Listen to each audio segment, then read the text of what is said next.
All right, all right. We are back at the podcast. Today we are recording from our Manasquan studio because we're doing it virtually. And we have a very cool guest on, somebody I've known for close to 20 years. We have Adrienne Garland from She Leads Media. Good morning, Adrienne. How are you? I am great, Tom. Thank you so much for having me on this podcast. I'm so excited to You, speak with you. you bet. You are the definition of grit, so I knew that it was good to get you on the podcast. So, I mean, we know each other from my first job really out of college and at Yeah. Cablevision, and we both kind of went our separate ways. But over the years, through social media, through LinkedIn, we've connected and stayed in touch. So, tell me about She Leads Media and how it's been going. I mean, you've been in business since 2010 now, so 14 years in the game. Yeah. Oh my gosh. So I love the name of your podcast, Grit Thank Won't you. Quit. And I think that we both developed a lot of grit working at Cablevision, right? Hmm. That was really the testing ground and the never kind of give up type of attitude that I know that I cultivated. So really, She Leads Media started because I had always been in corporate and had, these corporate jobs. And when I left Cablevision, I went to PR Newswire and learned all about public relations and just getting yourself out there and getting visibility for different brands and companies. And then moved on to PricewaterhouseCoopers. And that was a very corporate environment, even though it's a private company.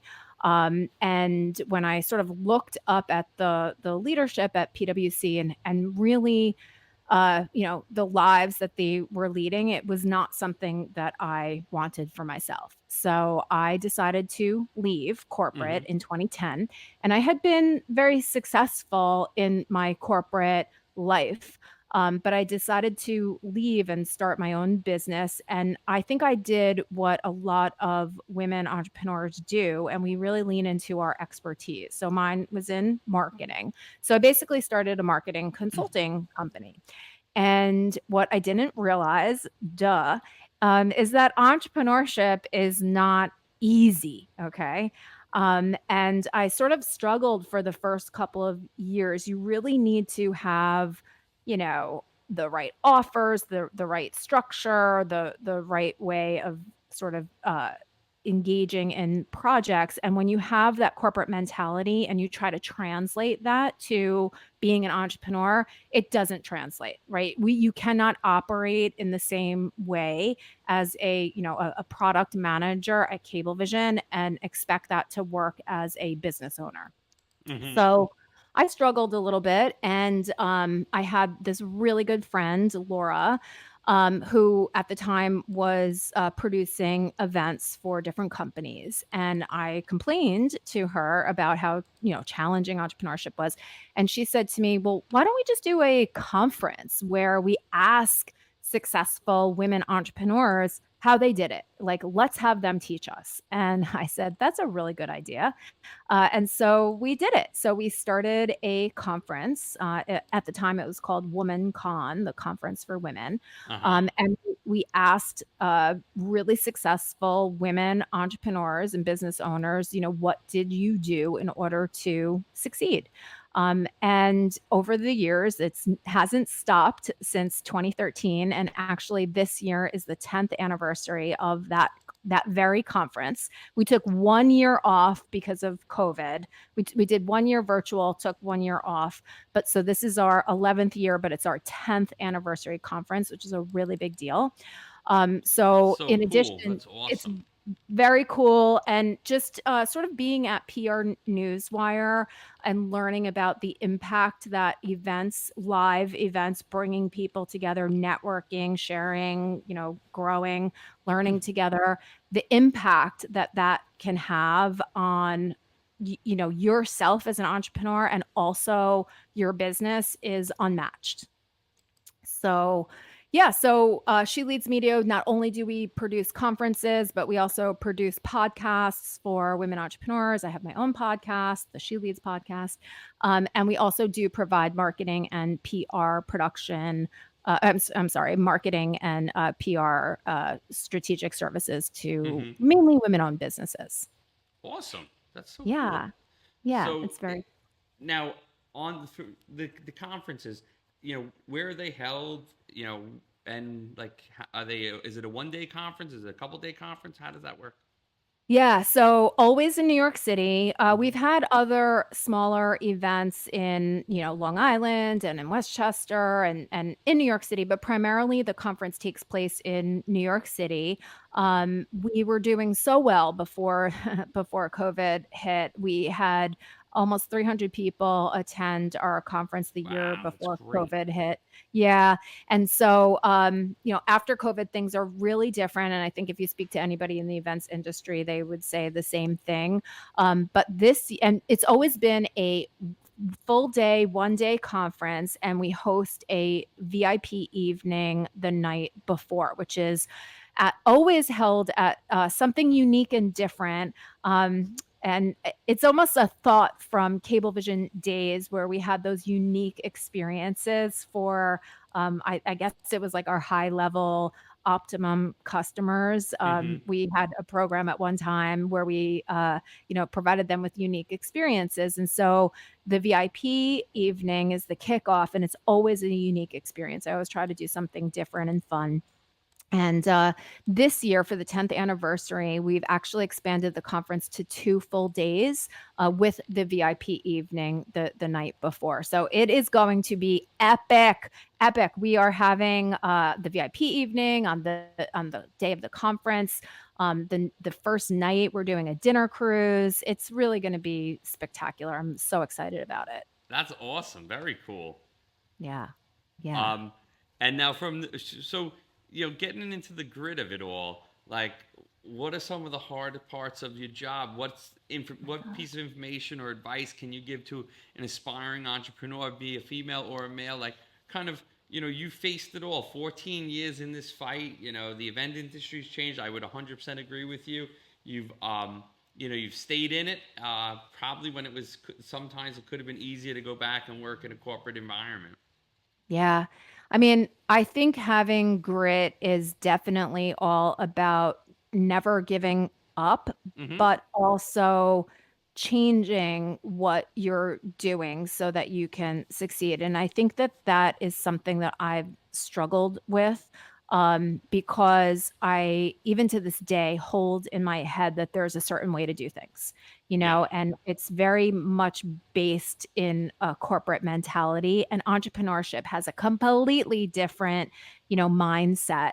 And I would say for any aspiring entrepreneur, the most important thing is to find product market fit.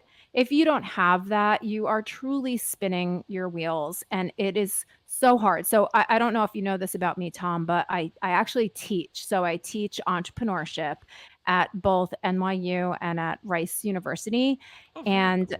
yeah, it's been amazing. I've done that for the last 3 years. And I also do something else, which I'll tell you about in a little while, that is like the love of my life. But um, what I teach at Rice University is how to start a business while reducing risk. And it's all about, making sure that you are solving a problem that people that you can identify and find have. And then making sure that even though you're passionate about what it is that you're doing, you need to quickly move into business mode. So it's great to have passion, but sometimes passion can blind you and try to force your opinions on what you think the market needs onto the market. And that's where a lot of entrepreneurs go wrong. So what you need to do is you need to listen to your customers, your target customers, and you need to hear what their problems are and why they have the problem and understand that more deeply than anybody else. And when you do that, that's when you can create a solution that beats everyone else out. So, and that's your job as an entrepreneur, right? It's not about fulfilling your passion, it's about serving your market and serving your customers. I agree with you. The customers tell you everything. They tell you what they need. They tell you what they want, and it's your job to help them figure it out. Otherwise, someone else will. It's you know, Yep. I've said that for years. Like I never start. Wingman just kind of became services on services because the customers asked me. They said, "Oh, can you help me with this? Can you help me with that?" And there were times at the beginning, where I would say, "Oh, we don't do that, but let me get you a recommendation." And then the person would say, come back to me and say, "Hey, I thought your recommendation was going to be able to help me. They weren't." And then I just said, let me jump in and help and be the facilitator and get the specs from one guy and pass them on to another person. And I think a lot of the issues with some entrepreneurs and small business owners is the communication. So Yeah. taking that on and helping them and kind of being an advocate for both sides has kind of helped me develop Wingman into a bigger company because, again, I think that a lot of times the entrepreneurs, they don't have a lot of spare time and they need help quick and they need help. And if it's not you, they're going to find someone else that can help them. Yeah, it's so true. And I think that that is also something for aspiring entrepreneurs to really listen to. You don't necessarily want to say yes to everything, but No. you do want to say yes to the things that you truly know you can figure out or help your customers with. And I mean, I think, just the fact that you were like, "Hey, I don't do that, but I know someone else who does," that builds trust, Mm-hmm. right? If you say yes, yes, we can do that. Yeah. And then you sort of fall on your face, you're losing credibility. So Sure. if you can be honest and say, we don't do that, but let me see how I can figure out to help you. That is what it's all about, right? Building relationships for the long run, even if that doesn't turn into a customer immediately. Yep, exactly. And there's times where it doesn't come out to something right away. It takes years, months. But again, being that resource, I think, is very valuable to helping, helping and building the trust, and then ultimately turning that into, somebody that ends up doing business with you in the future. Yeah, good stuff. So now, when with some of your clients and the teaching that you're doing, how are young entrepreneurs? What's your feeling on young entrepreneurs now, Mm. and like how are they coming into the market? Like, do they understand all these kind of things? Yeah. Oh my God, it's so interesting. So at Rice, I teach students. They're going for their MBAs, and they typically have an established career. So the challenge with them is not so much that they're older, but that they also have they're mainly engineers as well. So they have this certain mindset of constantly looking for a solution without maybe deeply understanding the problem. So Mm-hmm. with them, I see it's more of a mind shift, right? And that they have to get out of the like, oh, let me quickly solve this problem and take a deep breath and a step back to say, let me understand what this problem is all about. But once they do and they flip that, they apply that type of mentality to so many different areas of their life. And that is like so incredible and so awesome to watch because there's so much frustration that builds up. And then there's this like big aha moment. And so Mm-hmm. I didn't structure the class like that. The main professor who has established the curriculum, Professor Hassan Panahi, who is amazing. He developed the Shout course like out to that. him. Oh, I'm such a huge fan. Um, and then on the NYU side, I teach both undergrad and grad students, right? And they go to the Tisch Center for Hospitality. So they're focused on creating businesses that are in the hotel, event business, tourism, hospitality overall. So a lot of those students are hyper focused on customer service, which is so cool.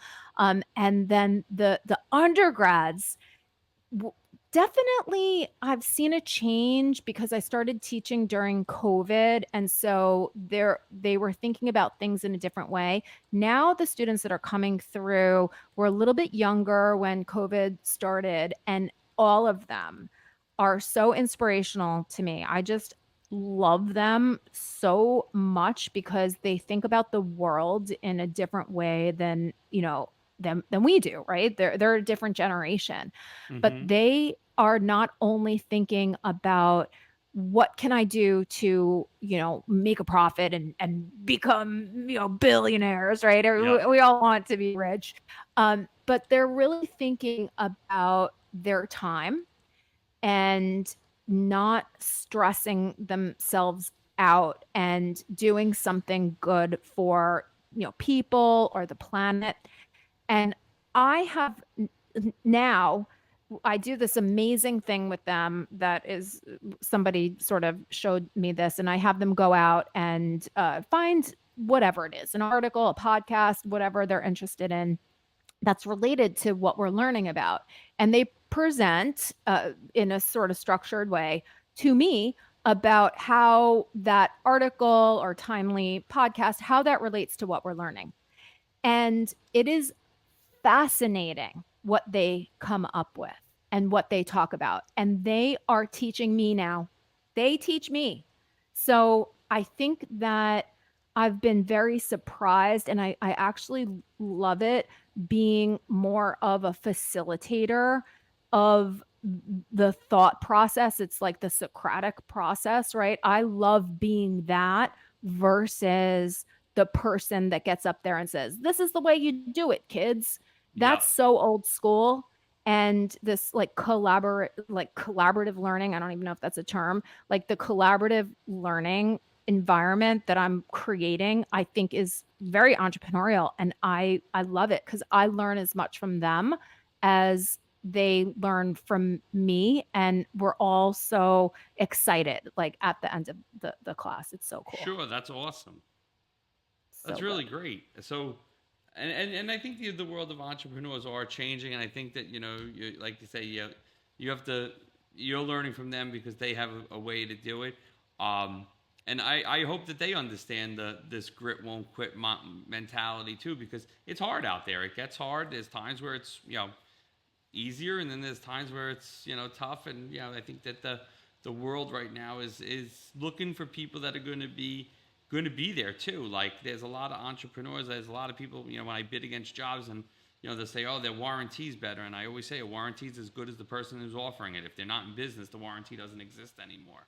So It's so true. you have to think about that when you're thinking about that hustle and who it is. But I think that there's a lot of jobs, of a lot of entrepreneurial type world to come, to take on. Like the job market's going to change. You're going to have more going into AI. So there's going to be a lot of opportunities in AI and for entrepreneurs to make themselves a career.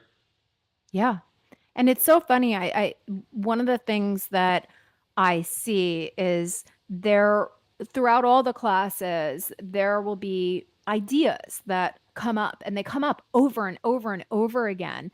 And it's so cool because it's sort of like there are no original ideas and you can also differentiate how you're solving the problem and find an audience that sees the value in what you're doing. So there's so much room, there's so much opportunity.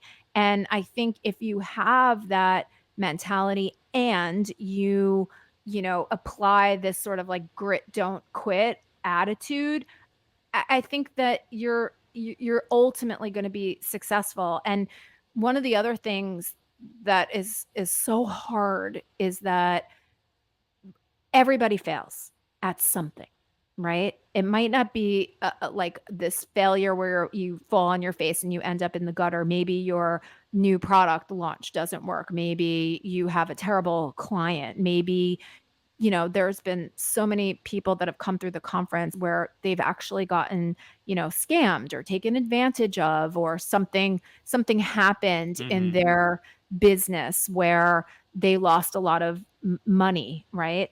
But failure is also part of this whole entire journey. So we talk about this a lot. Like it's important to almost fail at something because it's a component of success. But if you don't have that gritty attitude, like let me keep going, you'll shut down. Yes. And it's hard. I mean, there's days where you're like, what am I doing? You know, Oh my God. and you bang your head against the wall and you're like, what, why am I doing this? But then on the other side is you have that victory, that win, and everything is better. Yes. Well, I don't know if everything's better, but maybe some things are better. um, so where's She Media headed next? Like what's the plans? So we are, like I said, in our 10th year. Hmm. We are very focused on building community, especially because as women entrepreneurs, there's so many challenges that we continue to face that are they're so ridiculous, right? Like the percentage of women that get past $1 million in their business is less than 3%. Million Women have, dollars in revenue yeah, is yes, three it's percent less than less 3%. than 3%. It's pathetic. And, also women have a very difficult time getting access to capital, which also prevents them from investing in their business so that they can grow. There are just so many challenges. I heard something yesterday. We talked to a group of women that encourage other women to run for office. Okay. Um, and they said that as a nonprofit organization, that women run nonprofit organizations get like 1.9% of donations. I mean, I've never heard that stat before. Wow. And that, yeah. And it's like some of these things you just can't wrap your head around because you're like, why? Like, Yeah. what the heck is that all about? So it's so important for women to have support, not only from each other, but from everybody, right? Like we need to figure out how do we get past some of these barriers because they shouldn't be there.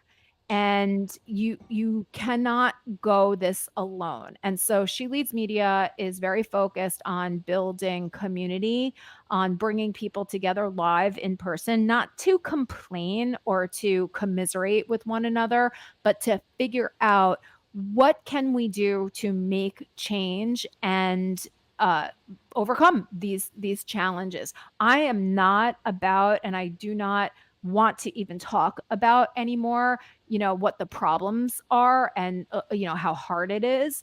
I want to figure out what are the solutions, what can we experiment with, what can we do differently so that we quickly get past that $1 million mark. And one of the things that I've done over the last couple of years is I've actually hired people that can help me because I think one of the things that holds me back from getting my business past the $1 million mark is my mindset.